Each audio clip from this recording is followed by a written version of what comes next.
Live from Chicago, it's Chris Sells His Soul.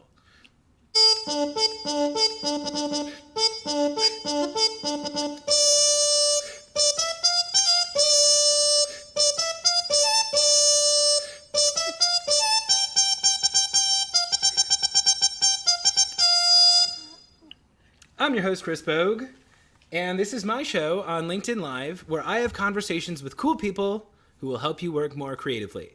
Today, my guest is Nausheen I, Chen. Nausheen, please say hello and let my audience know where they can find you. Hi, Chris. Thank you so much, first of all, for having me. And you have amazing talent. Is there something you can't do?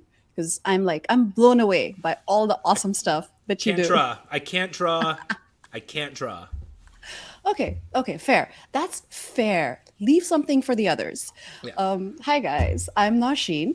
Nausheen I Chen is the full name. And I'm a leadership communications coach. And in easy terms, I'm an executive public speaking coach. And what all of that means is that I help people speak better. So I help people speak better on camera, at live events, doing presentations, in person. If you're talking to your teams, I work with leaders to help them speak better. And of course, I live on LinkedIn, as a lot of us do. So you can always look me up. I'm the only Nausheen I Chen on LinkedIn. So should be easy to find me. Yeah, anybody who's not following Nausheen on LinkedIn, go do that right now. Her videos are fantastic. She's a fantastic speaker. I'm glad that she's here today because this is an episode all about discussing advanced on-camera techniques. But first, I'd like to introduce myself. So my name is Chris Bogue. I am your host. And I am also a content creator. You can find me on LinkedIn. If you look up Chris Bogue, you can ring my bell. I post new content all the time, much of that comedic. You can also find me on TikTok at Chris Sells His Soul or on Twitter at Chris Sells Soul. And you can find new episodes of the show Thursdays at 3 p.m. Central, and you can check old episodes of Chris Sells His Soul wherever you get your podcasts. Also, if you're here today, if you're watching this live on LinkedIn or on YouTube or on Facebook, please leave a comment. So that's the only way we know you're here. If you jump into the comments, you can share where you're watching from. If you have any questions about public speaking or speaking on camera, we're going to be talking about video production. We're going to be talking about how we were trained. We're going to be talking about how we practice, how we coach executives and professional speakers to practice. So any comments or thoughts or questions about speaking on camera, please leave them here. Nausheen and I would love to answer your questions.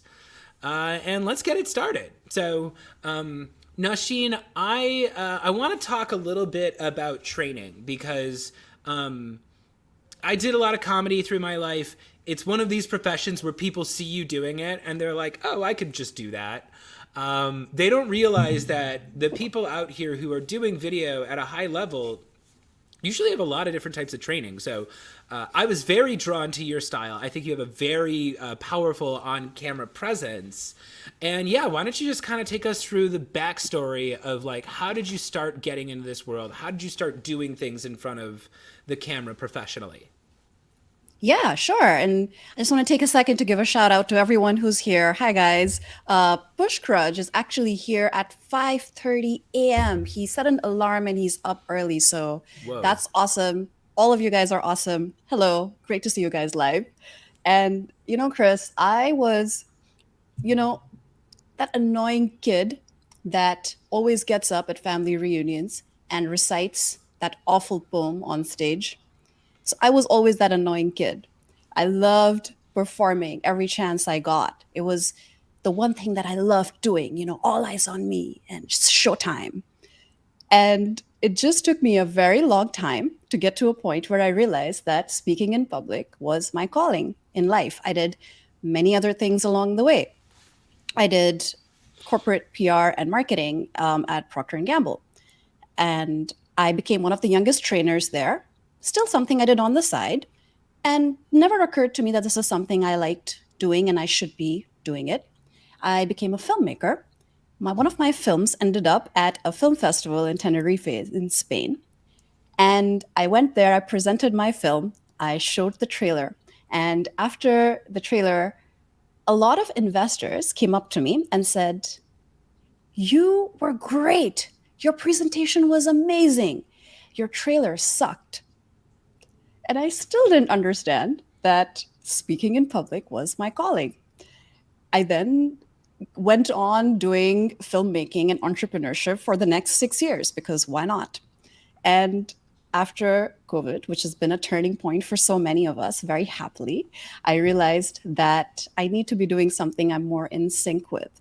And a lot of that was being able to speak well, if I do say so myself. I hope so. At least enjoying it, enjoying the heck out of it whenever I'm on stage or on camera. But I also realized that everyone else wasn't like that. I had just been doing it for so long that I took it for granted. Yeah. But I realized, especially when I was in film, I was working with a lot of CEOs who were, for example, delivering keynotes in front of the camera for the first time. They might have been speaking as part of their product launches in front of the camera for the first time. Or in my PR work, I actually coached some CEOs and C-level execs to do media interviews, like on the BBC, on TechCrunch.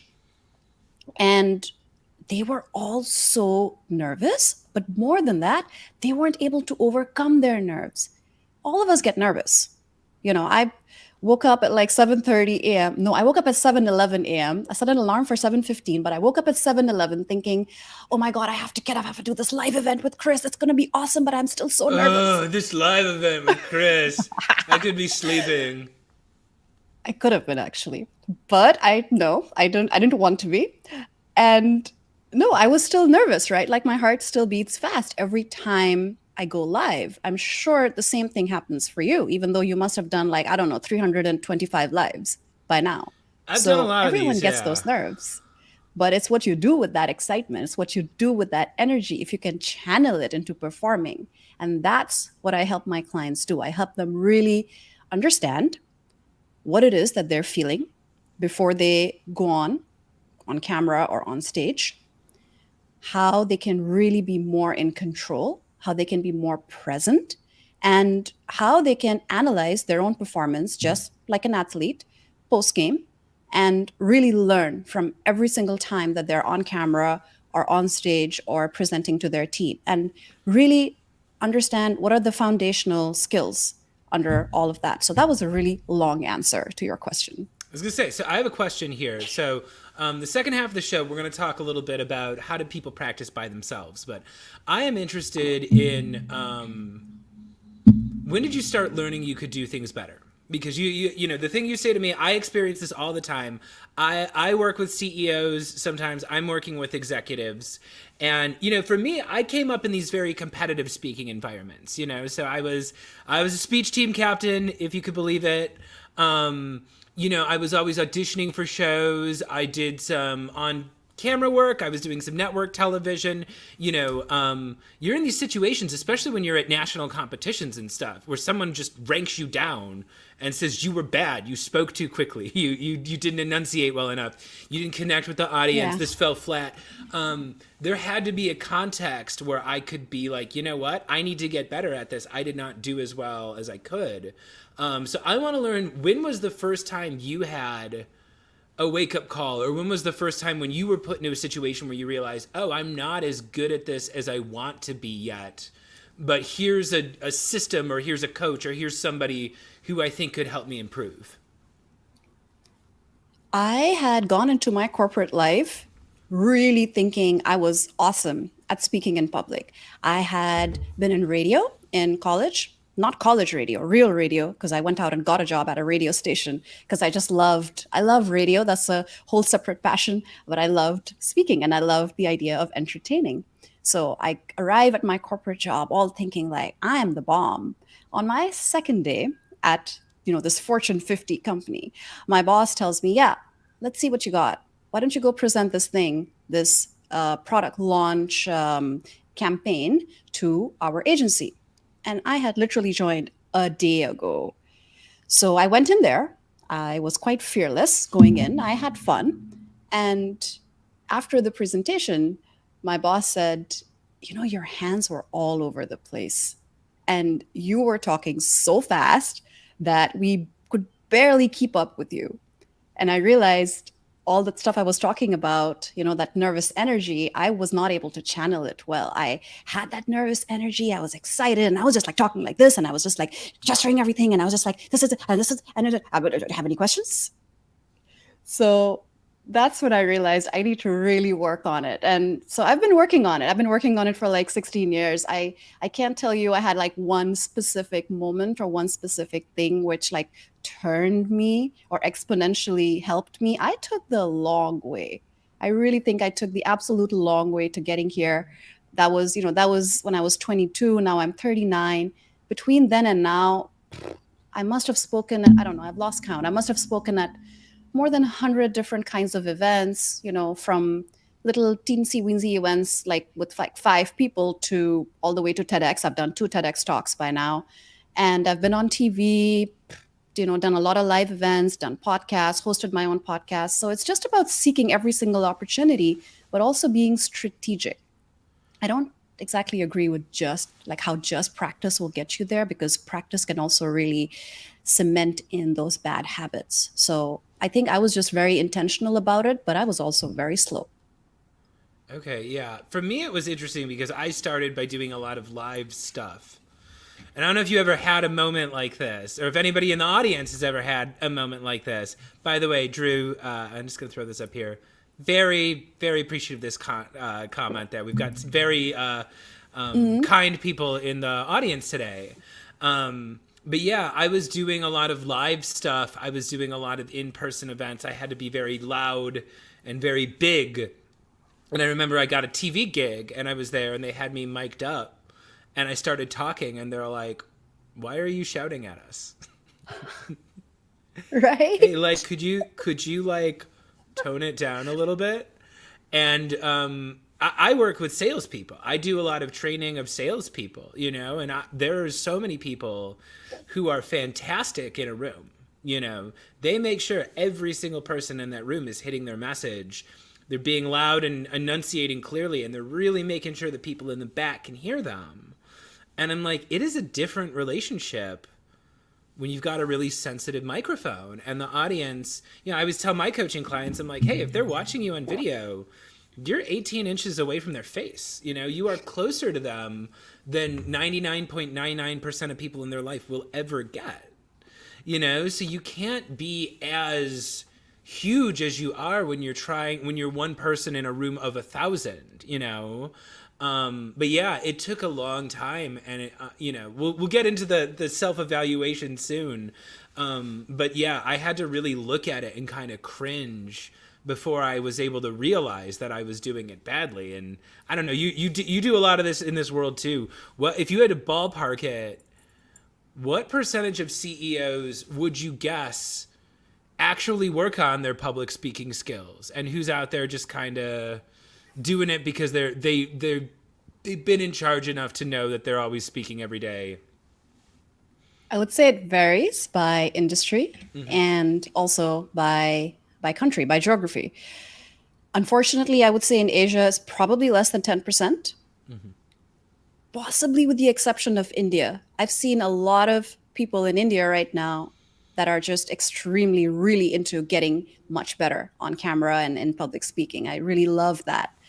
But in general, in Asia, I've seen a lot of people that they don't really think it's important. We're just gonna go and deliver this PowerPoint. We're just gonna go and deliver these key points that our PR team came up with, and it doesn't work because the way that you deliver that message is easily 50% of the impact that you're gonna get. Maybe sometimes 70%, 80%. So yeah, I would say in Europe and in the US, maybe 20-25%. People are really getting into it now, especially when it comes to speaking on camera. Post-COVID, everyone's speaking more on camera. They've never been kind of put in the spotlight before. It's just like that. So I really think that now people are realizing like, yeah, I need to get better at this. I'm not that great. And they've never looked at themselves that much, right? Like, I think there was this correlation between plastic surgery and how like people are going for surgeries more now because they're looking at themselves more and they're more critical of how they perform on camera. Yeah, no, I'm glad that people are thinking more about it. I wouldn't recommend getting a nose job. Maybe a little bit of public speaking work first would help. But actually, so we've got a great question here. Daniel has an Mhm. excellent question about script writing and reviewing the tape. We're gonna answer that question in our second segment. But first, it's time for everybody's favorite part of the show, Gimme Gimme. So, Nausheen, are you ready for Gimme Gimme? Let's go for it. Okay, so if anybody in the audience is unfamiliar, this is the part of the show where we promote ourselves. So I firmly believe that people have lost sight of what LinkedIn is for. They say LinkedIn is for making friends. They say LinkedIn is just for adding value. And I say that LinkedIn is for making money. So we're all here. It was designed as a platform where we can really promote ourselves and tell the audience what we do. So I always like to take an opportunity once per show where I pop into camera and I get into character, and my guest and I just ask the audience for exactly what we want. So I guess that's as good as my tie is going to get. Nausheen, are you ready to get started? Yes. All right, here we go.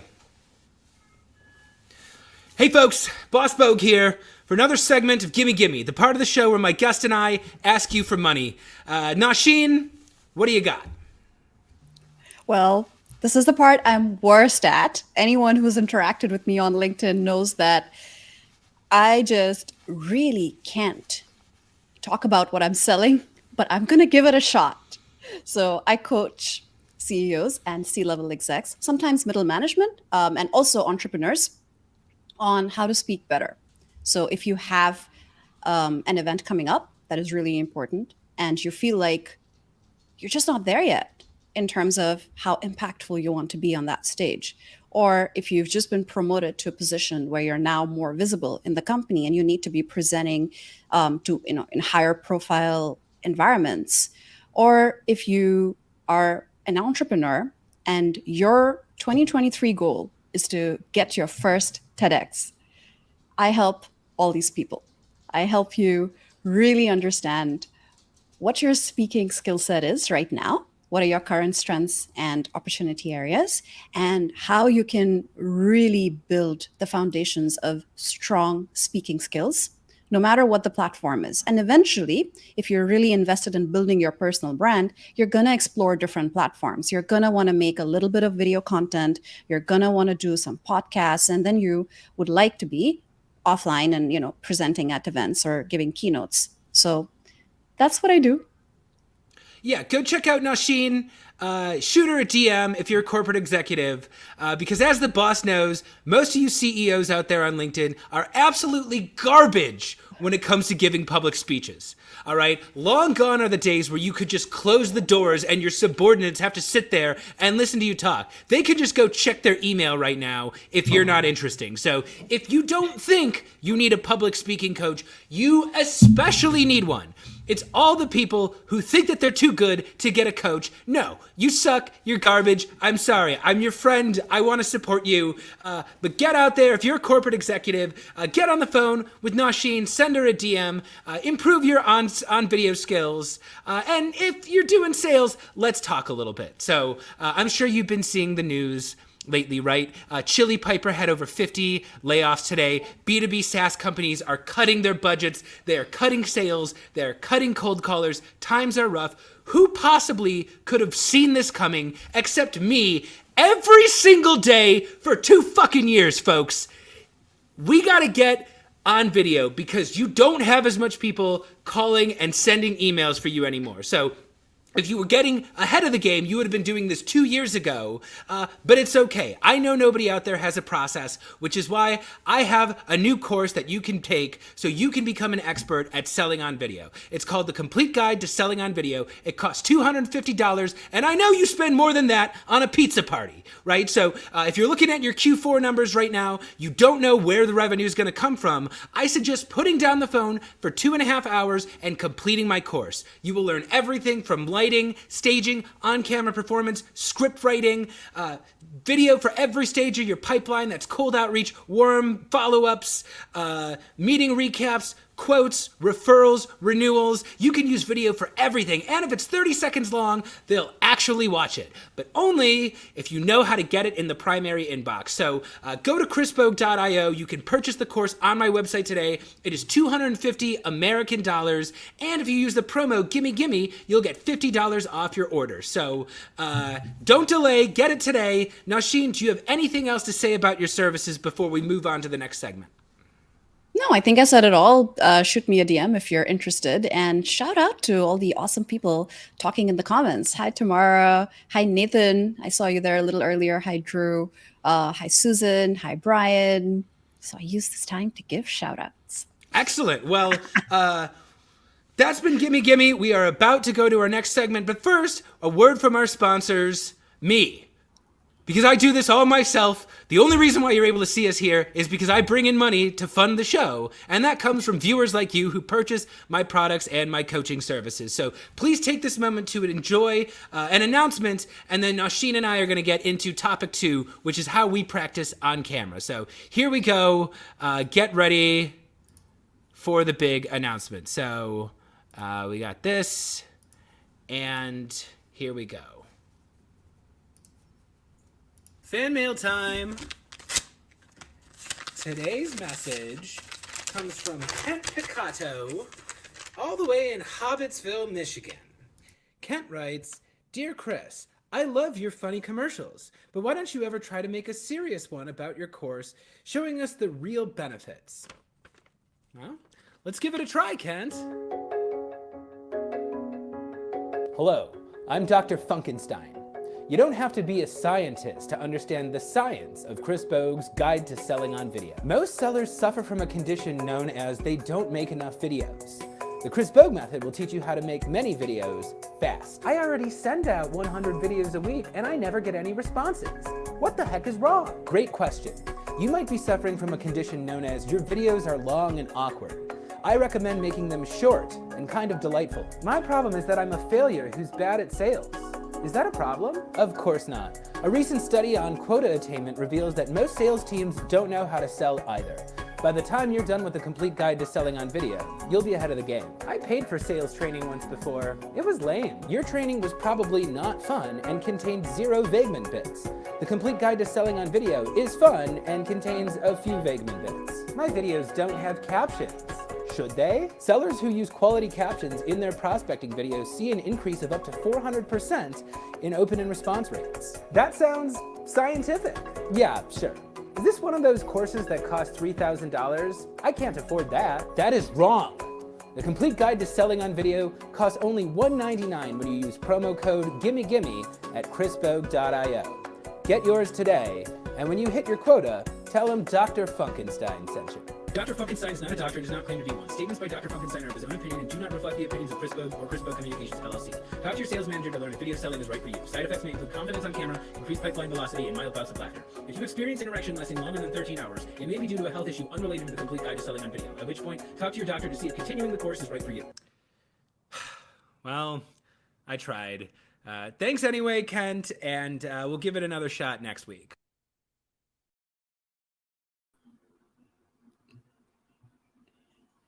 We can't hear you. Whoops. Okay. Hey, everybody. We are back. So that was Gimme. Check out our website. Shoot us a DM if you're interested in some coaching or a conversation about video. Also, thank you to everybody who supported Nausheen and I's comedy sketch this week. Nausheen and I had a lot of fun having you on the show and doing a very absurd bit. You were hilarious, so thank you for that. Thank you. That was all you. Like I was telling people, like you envisioned it, you scripted it out, and I just followed instructions. Yeah, well, you're selling yourself short, but I want to get here. So this second half is about practicing on video, and Carl Sean Watkins, friend of the show here, he brings up something that I think is real, and this is something that I'm sure you experienced, Nausheen. Because we're both coaching people to get out there, and so much of what we are doing is emotional. There is it is extremely common for people to feel self-conscious about the way they look when they're getting on video. And I know a lot of people, Carl is he's a great performer. He's a great guest, but he's not comfortable watching himself on video. And I want to start with, I'm sure you help people with this, but I want to hear a little bit about what it's like for you. And was there a time where it was harder to look at yourself and watch yourself than maybe it is today, now that you're further along in your career? Yeah, that's a great question, Carl. I have a little note with me because some people asked me questions before the event started, and Charles Itua has a very similar question. I'm just going to bunch that in. And he asked me, "How do you not speak fast? How do you not get nervous?" And you're totally right. So much of this is about understanding what's going on in your head, what's going on in your heart before you go on camera. And I typically approach this with clients in two ways. One, to help them get out of their heads when they're in the moment. And two, to be able to use that data later on, get themselves to watch themselves on video, rip off the band-aid, feel the cringe, and use it as data to get better. So both of those things are super important. So being in the moment is really about getting yourself in the zone where you're single-mindedly focusing on one thing, and ignoring all your other minds, ignoring all the other thoughts that are frazzling your brain, making a conscious decision, being intentional about just being there. Something that I really tell people that might help with this counterintuitively is not to watch yourself while you're actually delivering video, delivering a presentation, or just talking to a camera. If you can develop a relationship with that lens, the way I'm doing right now, I'm looking straight into the lens and I'm imagining all of you guys watching me. So it's not me and a machine, and it's not me and myself. I'm not like, this is me checking myself out and then I'm like, oh no, oh gosh, hair again. I'm trying to get out of my head and I'm in the moment. And this is what takes time and practice and strategy, but it's totally possible. So developing a relationship with the camera lens, being able to visualize your audience on the other end will also help you get out of your head and will help you be in the moment. And the more present you are, the easier it will be to then play with the crowd. This is something a lot of offline speakers do well if they've been doing it for a while. They play with the audience. They say something, they wait for a response. You can't do that if it's just you and the camera. But if you imagine your audience on the other side, you can build in those pauses. You can build in those jokes. Chris does this really well. Let's talk about this. So I want to go deeper in on this because one of the things that makes the difference between an advanced speaker, I think, and a beginner speaker is how comfortable you are with pauses and silence. And this is the same thing that goes with sellers. We can always tell when someone is new to sales because they just ramble, and they don't give openings for the prospect to jump in and make it a collaboration. And yeah, this is something I've noticed in improv too. It's very clear to see who is a newbie on an improv stage versus who's a professional, because the second the show starts, that newbie is just going to be motor mouth running.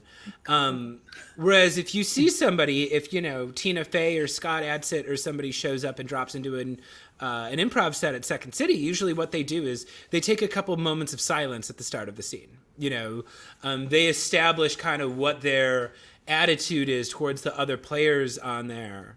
And they have the confidence to know that they can take a beat before they speak. And, one of the things that I'm doing is I'm dealing so much with salespeople who are a nervous wreck because it's a terrible system where you've got a quota and it's awful. And you're really fighting for your life. If you don't make enough business, you're going to get fired. So they make these videos that are them doing a screen share, and it's them doing a 5-minute product, demo. And I tell them, it's like, you have to imagine, this is not you talking to 500 people. This is a 2-person scene. And that camera you're talking to, you need to treat it like another person who's sitting across the table from you. And if you do something like ask a question, pause for a moment and give your audience a beat to actually kind of mentally answer that question, you know? And I find so much of like when I watch the video is realizing like it's much clearer to see when I'm losing control of my emotions and you know when I'm kind of running on panic mode and yeah, I guess tell me more about like how did you start talking to the camera like it's a person, and how do you get people to start again stop thinking of addressing a million people and start thinking about a one-to-one interaction with them and the camera? Have you watched Thor? No. Oh, you haven't watched Thor. Oh, wow. I'm assuming some people have watched Thor. I don't mean the new film. I just mean in general, if you're familiar with I Thor know in who the, he is. in the Yeah. Marvel universe. So I watched some there's of those, this, yeah. okay, so there's this one scene in one of the Thor films where he's lost his hammer, and he uses the hammer to do a whole bunch of cool stuff. He gets like lightning and like everything to like combine. I'm going to explain this in a horrible way, so I'm sure people understand what he does with the hammer. So the They've hammer is seen his Thor, thing, yeah. He can pick right? it The up. hammer is his thing. He's lost it, and he's having a conversation with his father, Odin. And his father tells him, "What is wrong with you? Why are you so down? You're not the god of hammers. You're the god of thunder. It's in you." So I tell my clients, you're not a presentation deliverer. You're not there as, just the message delivery person, because then you can just send it over in an email. What's the point? You're there to share your story. You're there to share your experiences, and the PowerPoint slides are just a tool. It's about what you can give to the audience in that moment. And you have to make that switch. It's not that you're serving the slides are serving you. And whatever material you use is about getting your message across. It's not about just finishing that PowerPoint that's like 20 or 30 or 50 slides. Yeah. This is something that so going back, and Nausheen, we can also get in this too. So Nausheen's done a fair amount of improv too. Hi, I'm Chris Bogue, Oh, and this week my sorry. guest is Nausheen. Sorry. Chris Bogue, being interrupted by Chris Bogue. Yeah, of course I would. No, but so improv, she's done a lot of work on stage. She's been in a lot of like improvisational contexts. And one thing you'll notice when you're training new improvisers, I've noticed this. Like, let's say it's an empty stage and there's two chairs on the stage, right? The newbie improviser's always going to grab a chair, and they're always going to sit down in the chair. And I was taught they're doing this because you're walking in an improv scene. You come into there with nothing. There's nothing. You have to create everything out of your imagination that the audience is going to see. You have to discover it in the spot. And that panics people, So what they do is they grab onto the first real thing they can find to arm themselves. And this is what I see salespeople doing with that demo presentation, right? They think they have to be describing what's on screen because it's not enough. And actually, I queued it up here. Maybe we want to watch our comedy bit that we did together again. Because one of the things that I do, one of the reasons why my comedy lands the way it does is because I utilize a lot of the gifts of the people on screen, where a lot of times the joke is not what they are saying. It's the fact that they are looking at the camera saying nothing, And all these companies that I love and respect, Vidyard and BombBomb, I've done work with these companies. I've been affiliates for these companies. But they focus so much on the presentation of your screen. And, I have learned that if you make a 30-second video direct to somebody, and you're sitting there and you're communicating with your eyes and your body language, and you have all these wonderful storytelling gifts as a human being, you don't need to say much. And I don't know. Let's just show this clip again, if you want. We'll show our comedy sketch because I want the audience to watch with a critical eye of how much work the two of us are doing where we're not speaking. I just wanted to add something real quick. It's a great thing that you brought up that people rely on crutches. And I would even say not just the PowerPoints, but also their old way of doing things. When I tell clients to start rehearsing in a new way. Step away from that mirror. That mirror is not going to serve you. Do not speak in front of a mirror. Speak to a phone, record yourself, and watch yourself back. The first instinct they have is, but I don't have time. Let me just do it the old way. I'm just going to do it that way for this next time. For this next time, I'll do it your way when I have time, but you'll never have time. So people use all the old ways that they've cobbled together of doing things as crutches. And that's the first thing you need to let go of. You really need to push yourself out of your comfort zone. You need to try the things you haven't tried before to exponentially get better at speaking on camera or on any stage. So that crutches bit it really resonates. Yeah. No, and this is something I personally experienced too. And maybe before we jump into the clip, we can do this. So if the audience doesn't know, like, I do a lot of comedy now. I'm in front of the camera a lot now, but there was a period of time in my life where I was mostly a writer and director. So I was writing for ensembles. These would be 90 to 120 minute shows with a cast and an orchestra. I was not on stage. I was writing for other people, and I guess I was deeply insecure for a while, and I would always write the funny part, and I would give it to the funniest person in the cast because I didn't think I was funny enough to play it. And once I got on video, I started like doing my thing again. And, I've been a director long enough where I can objectively look at myself as a player on video and see, what kind of gifts do I have to bring to the audience. But I actually discovered, I was not successful in theater. I'm not a Tony Award winning actor or anything. I was never big enough for my theater teachers. They always wanted me to just really ham it up. And I noticed all of a sudden I could have these moments on screen where I was awkward, or I was confused, or, I could play with all these subtle emotions and I wouldn't even have to say anything. I could just look at the camera a certain way, and when you get people, when they say something, they're like, oh, it was so funny. I can't even describe what it was. The reason is because the words aren't exclusively what they're looking at. It's the whole presentation. It's the nonverbals. It's the tone of voice. It's your attitude. And I always say, if you're going to be a speaker on video, it's not just about what you're saying. It's what is your relationship to the camera. Yeah. And really growing into that. I like Nathan's question here. Could each of you tell us what the biggest crutch you had to let go of was? And I would love to know your answer, Chris. I can go first. I think I had the opposite journey. I'm just a very opposite person. I don't know why. I had the opposite journey to a lot of people. A lot of people first rely on scripts and outlines and then they improvise. I was an improviser first. And I would always, always create these videos where everything was super improvised. And it would be easy for me. But guess what? Those were the videos that were like 5, 7, 10 minutes long. I would just ramble. That's what Chris was talking about, that your videos are long. And guess what? The one way to make the videos short is to come up with an outline first. Don't just give in to this desire to improvise. And I've seen a lot of other people that were kind of like me or like how I was, where they're quite used to it. They work on their slides, they never rehearse, they just go and wing it, and they're all right. They're not bad at all. But at times they're average, at times they're good, at times they're kind of okay, not super impressive. Not as impressive as they could have been if they had taken the time to rehearse. Is exactly the same for videos. Of course, you can improvise, especially if you're already confident and you have years of experience.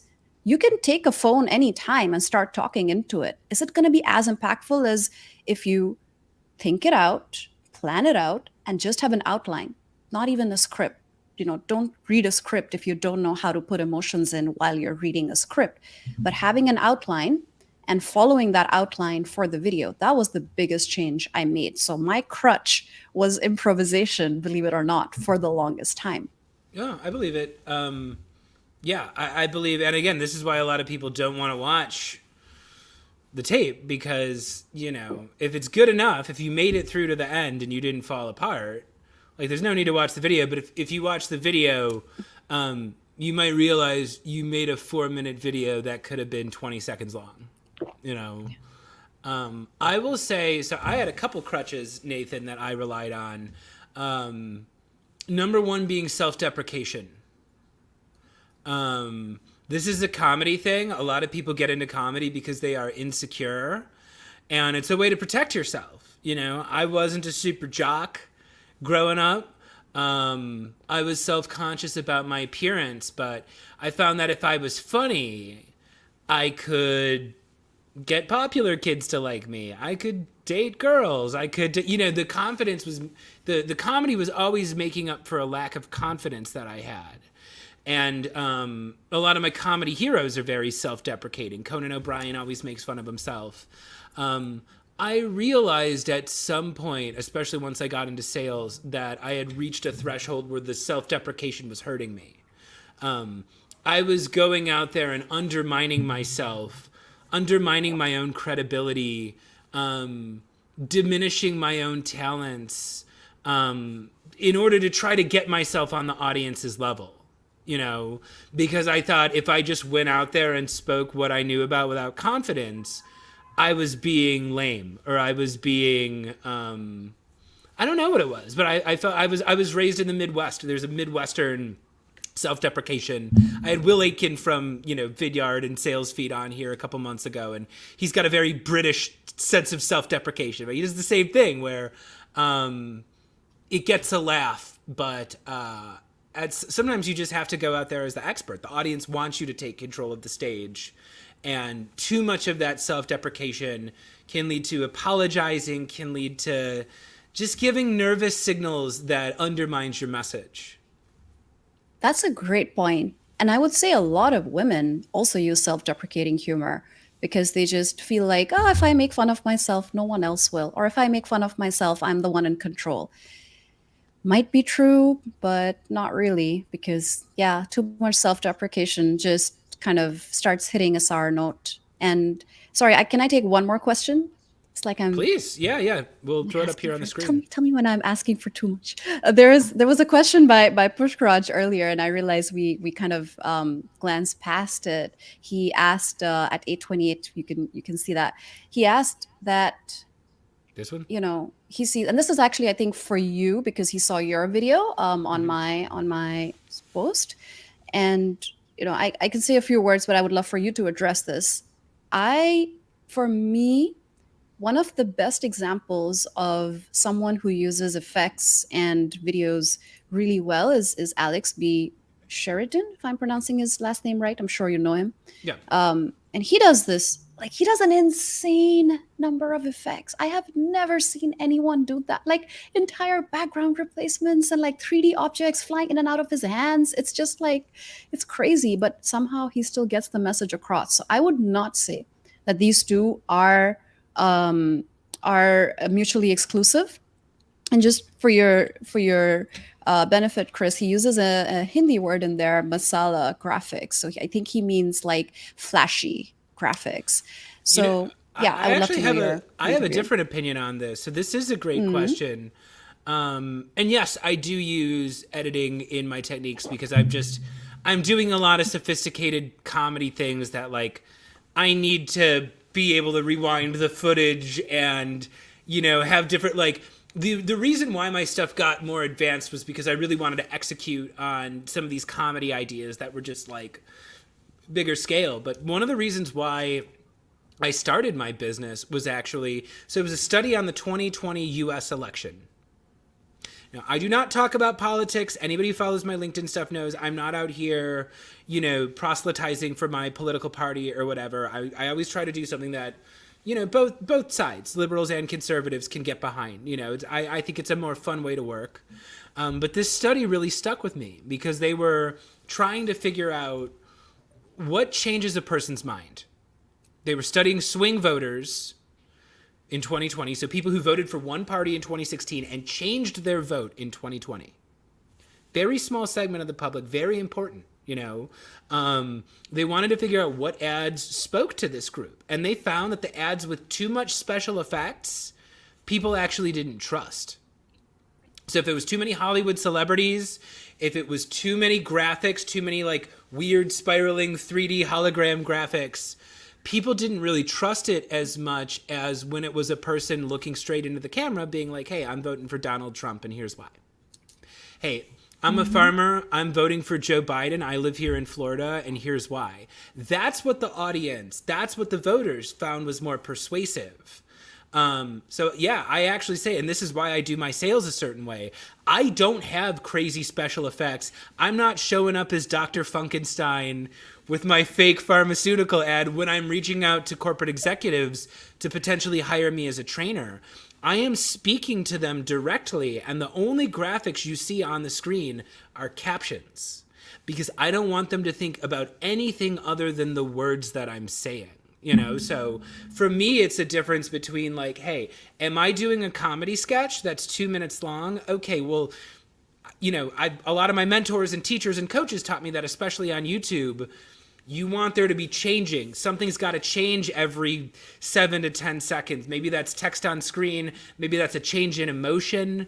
You know, maybe that's music. Maybe that, whatever that is. Yeah, in that format, I am doing changes and I'm doing on-screen graphics and I'm doing fun effects. But when I'm going to actually convince someone to hire me or set a meeting with me in a business context, I look straight at the camera and talk directly to them. And I don't mix the message with a screen share or a bunch of edits or a slick pre-cut presentation. I've actually found personally it's a lot more persuasive in sales to just talk straight to the camera. That's a great perspective. I like that we slightly disagree on this. I really think that sometimes it really depends on the context. I think in some contexts, the right graphics that are serving your message can really enhance it. I'll give you the example of documentaries and YouTube videos. Both of us have seen them evolve over time. If you just take your phone and, stand in front of a window with bad lighting, and I literally mean like, people standing against windows where they're fighting the light and they're not really thinking about anything. If you take that kind of a video, it's not going to do well on YouTube anymore. It might have done well maybe 5 years ago. There is a floor. There is a specific certain level of production quality that people have come to expect. Is exactly the same for documentaries. I was a filmmaker, so I made documentaries and then later commercials. There is a specific, almost like a psychological expectation that people have from you if you're presenting something to them on stage, on camera. So there is that. There's a balance. There's a balance to be found. And the reason why I actually used Alex's example is that he really oversteps that balance, but somehow he's able to still bring it together and his videos are still very tight. I would not recommend that for everyone because you still need to be able to carry that off. The special effects and the graphics should not be your crutch.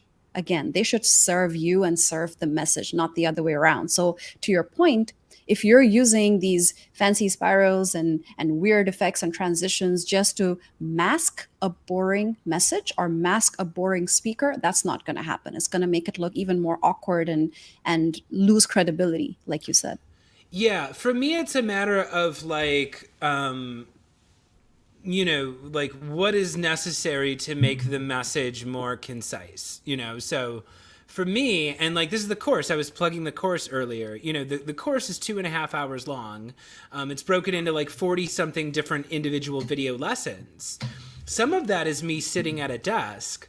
But sometimes it's easier for me to show the audience instead of just telling them, so I have a whole segment about like how to set up your camera, how to set up the lighting and everything. And like for one segment, I tell them like, hey, you need to use an HD camera, use your phone because most old laptops don't have a great webcam, Mm-hmm. And so as I'm talking to the audience, they can see I've got this well-framed shot. Everything is HD. And I'm talking and I go, here's what my 2019 MacBook looks like. And all of a sudden I'm not in HD anymore and it's grainy and the light doesn't look as good. And I say, you know what? There's a noticeable difference in quality. So if you're working, either buy an HD webcam for your computer or use your phone. And then it pops back in. I'm like, this is an iPhone 7, and you can see it's crystal clear HD again, and like maybe I could have explained that and everybody would have got it. But I find actually showing them and be like, no, this is what a 2019 MacBook, like, it is not clear. compared to this 8-year-old iPhone, you know? And again, it took a little while because I had to film the footage and splice it together. And also, like, you know, when you see the moving text and things like that, you know, a lot of times it's just like, I don't know. We can get deeper into this though, because I have this thing where part of my journey and part of my mission as a business owner is to support artists, you know, and I always tell people, if you want to make better LinkedIn content, it doesn't hurt to go talk to your friends who went to film school. You know, a lot of the best editing advice I got was from filmmakers and people I know who are, they're filmmakers themselves, they're content creators, they're YouTube creators, they're TikTok creators. And, you know, again, this comes back to this whole theme of like, you got to actually watch your own videos and think like, if I was in the audience, would I be enjoying this enough to watch the whole thing? But once you start doing that, and once you start watching your video and realizing like, there's something missing here, and then you go watch another creator who's using on-screen graphics well, who's using stuff, you know, B-roll well, who's using background music well, you'll start to pick up on little things they're doing that you're not. But for me, it always comes down to like, how can you get the message across as simply as possible? And if another camera angle or, you know, an on-screen graphic or something simplifies it for your audience, go for it. Yeah. And getting more and more comfortable on camera, building your speaking skills, then helps you figure those things out as well. So it's really, for me, you know, a symbiotic relationship. I hope I used that word right, where, you know, one can't exist Probably. without the other. The graphics and the lighting and understanding the basics of what's going to make you look good on camera, and then building your speaking skills. I'll give you an example. One of my earliest, I think this was my first ever LinkedIn video, which did really well. I didn't speak a single word because I used an improv exercise. And what I did was the video was very interactive. It asked people that were watching it, what do you think I'm doing in the video?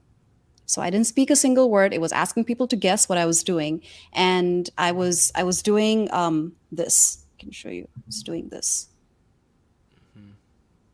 Right? So what do you think I'm doing? Pottery? You just like packing the clay onto a vase? Right? People had all kinds of explanations. And this was one of the aha moments for me when I was doing improv back in New York with a lot of New Yorkers. I was miming this scene where I was doing this. I forgot to do the first part. It was like this. I was doing this, and then I was doing this. And in my head, I was building a sandcastle because I grew up by the sea. And in their heads, I was building a snowman.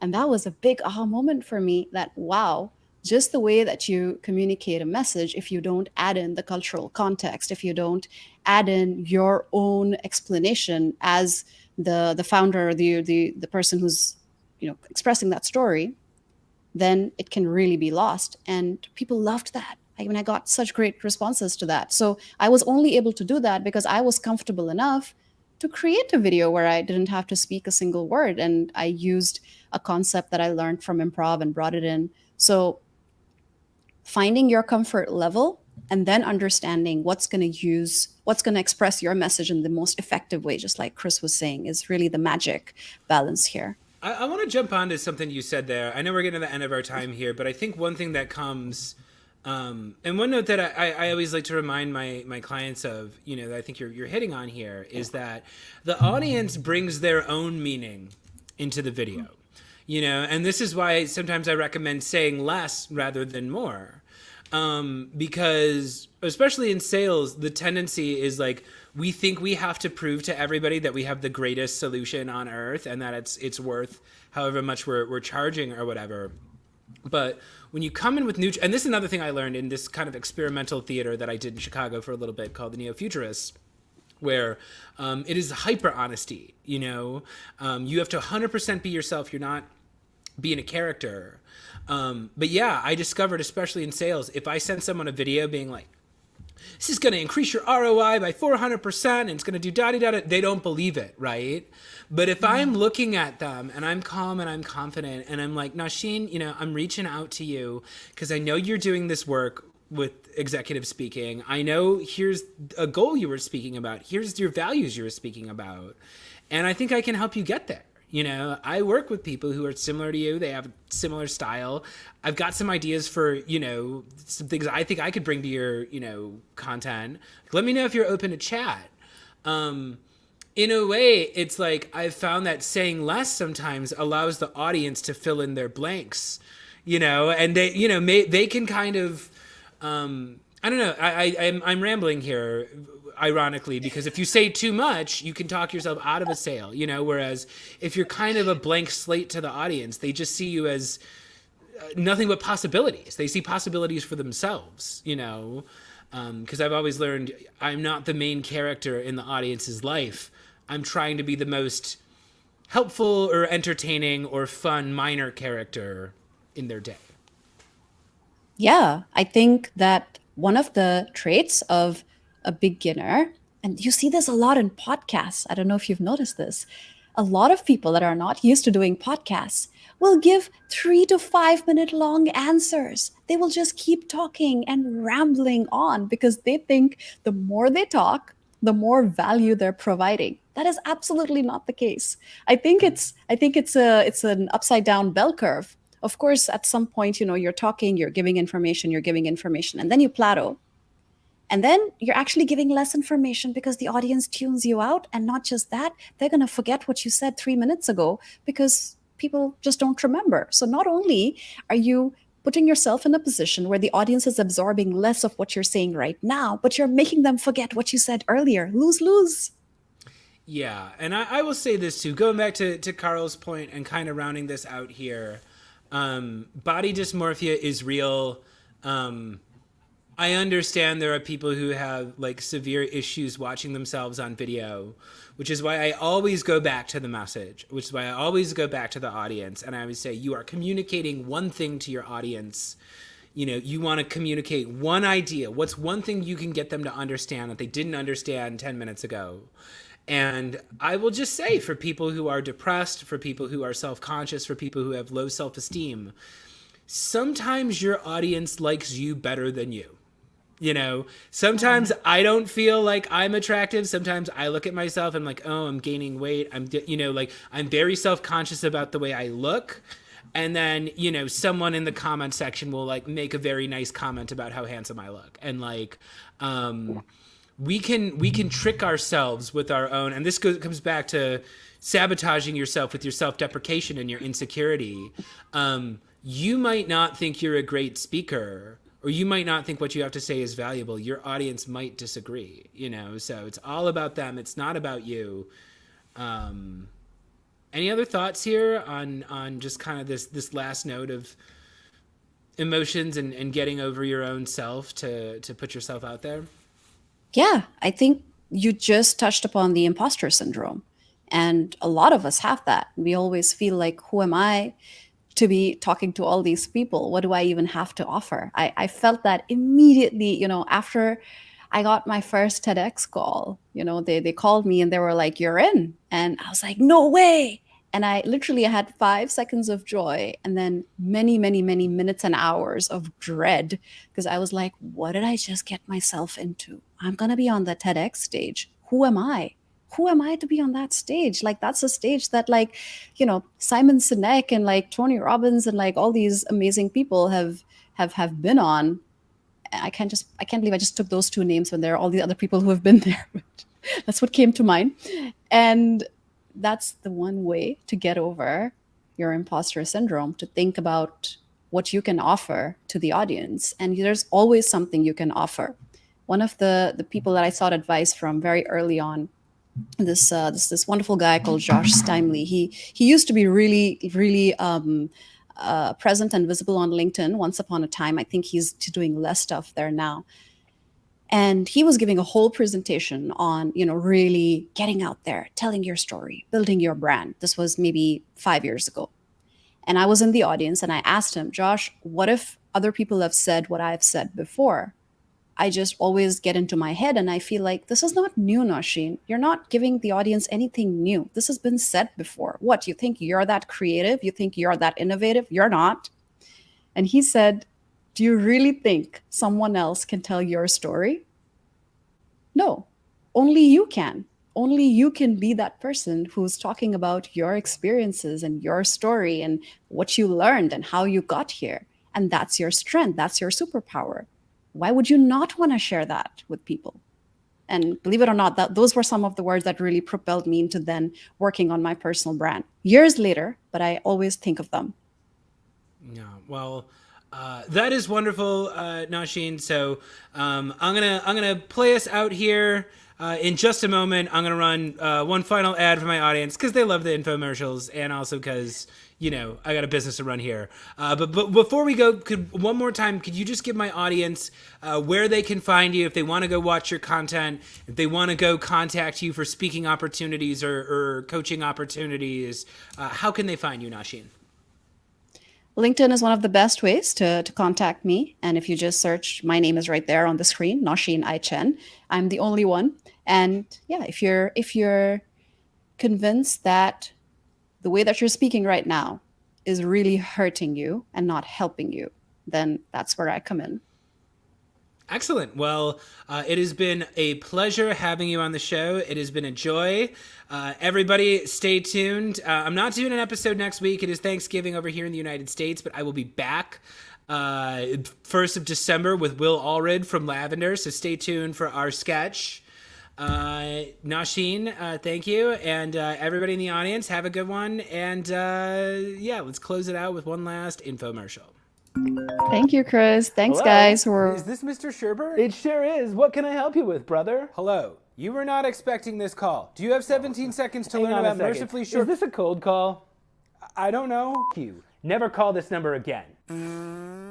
Oh no! Another unsuccessful cold call. You probably don't have time to fuck off.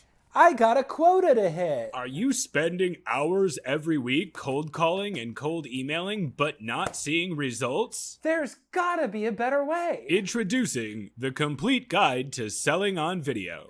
Whether you're new to sales or a President's Club member, this fast and fun course will teach you to efficiently create short, customized videos that get results. The complete guide to selling on video is not sold in stores. Visit chrisbogue.io and use promo code GIMMEGIMME to take $50 off while supplies last. Don't delay, get noticed today.